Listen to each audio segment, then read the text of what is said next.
The movie opens with a couple of kissing passionately. They are spending a romantic afternoon when one of them, named Sophie, confesses that she loves her. B, on the other hand, doesn't respond to the sudden confession. They are on their way to Sophie's friend's house, David, for a party during the hurricane. B seems extremely nervous as all of Sophie's friends are pretty well off, but she isn't. Sophie reassures her and arrives at the grand mansion. B is also a sweet girlfriend who is nice enough to bring her friends a little gift. Her friends are seen chilling by the pool. There's David and his girlfriend Emma, Alice and her much older boyfriend, Greg, and Jordan. There had been another friend named Max, but he had left the previous night after indulging in a fight with David. He sports a black eye and seems perpetually annoyed. The others, except for Alice, don't seem too happy to see Sophie.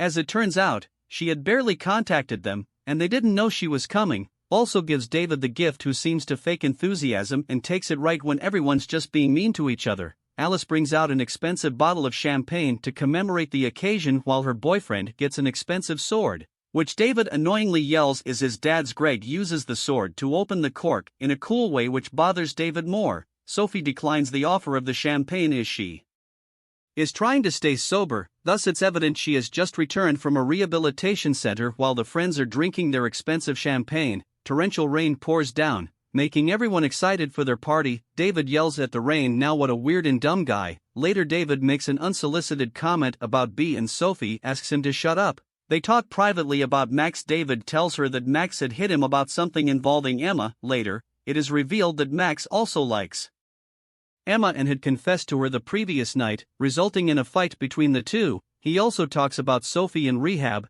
further stating that everyone's uncomfortable with Greg being around because he's older and they don't know much about him. Sophie asks David about her parents, but he doesn't seem to know much about them anymore. Sophie looks upset at the information. Whilst the conversation is ongoing, Jordan seems to get way too close to B for someone whom she has just met. She also advises her to be careful of Sophie. The rest of the group is in the kitchen making a TikTok. B joins them. They seem to welcome her warmly. The rest of the group join them and they start their party as the weather outside gets worse. While the group is having fun and dancing around doing everything they shouldn't during a storm, David tells Sophie to check up on her girl as she's being too cozy with Jordan. Sophie visibly gets upset at the sight and turns off the music, suggesting that they play Bodies, Bodies, Bodies. Essentially, the game involves a killer who has to fake murder someone in the game. While the lights are switched off, the victim has to pretend to drop dead. If someone comes across the dead victim, they have to yell "Bodies, Bodies, Bodies." They turn on the lights and guess the killer before starting the game. They take a shot each after slapping each other. David takes this opportunity to punch Greg, who storms off angrily. Alice follows him immediately. That guy had been pissed since the beginning of the party when Emma had asked about Max. Anyway, the game begins. Everyone tries to not get killed by the unknown killer in the darkness. The storm rages on. During the game, B is seen crouching down with her phone's flashlight on as everybody runs around to hide somewhere. After a while of hide and seek, B hears David and Emma shouting "Bodies, Bodies, Bodies." They turn the lights on and it's Greg's body, but there's a problem. His body is not moving, and no matter how much they ask him to quit it and get up, he does not. Thankfully, David manages to anger him and wake him up. False alarm now starts the blame game to search for the killer. David finds another reason to pick a fight with Greg, who controls himself and leaves to go to bed. The others continue the game and David insults his girlfriend at this point. Everyone just wants him to shut up.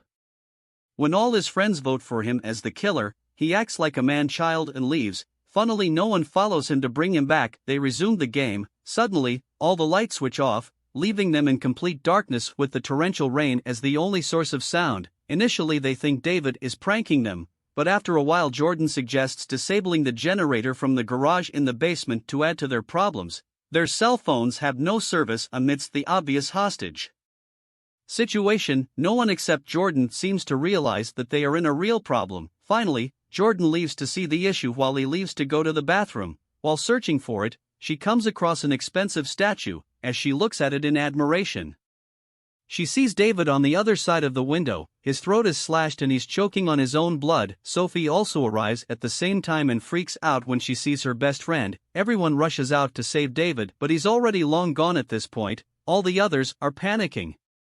Jordan grabs Sophie's car keys and they rush to escape. Unfortunately, the battery of the car has run out. So they are royally screwed. They return to the mansion and realize that there's an actual killer among them. Jordan also finds the weapon that might have been used to kill David. They suspect Max or Greg, as both of them have a personal vendetta against David. Alice protests but quickly shuts up when she fails to answer Eve in basic things about her boyfriend. Everyone suspects Greg, as they know nothing about him and nobody has seen him since he left for bed. An argument ensues, but Alice doesn't have much information to defend her boyfriend. They go to his room and discover his bed empty. Jordan is carrying a butcher's knife to protect herself. If Greg really were to be a serial killer, while searching his room, they come across his bag with some tools and a map. They suspect him further and stupidly don't realize that they are all necessary instruments during a storm. Moving on, they search the other rooms too and find Emma crouched in a bed shivering in fear. They asked her to join them. After some time, they find Greg in the mansion's gym, where he had been sleeping with headphones on. They aggressively begin questioning him about the tools in his bag, also accusing him of David's murder. Initially, he believes it's a prank,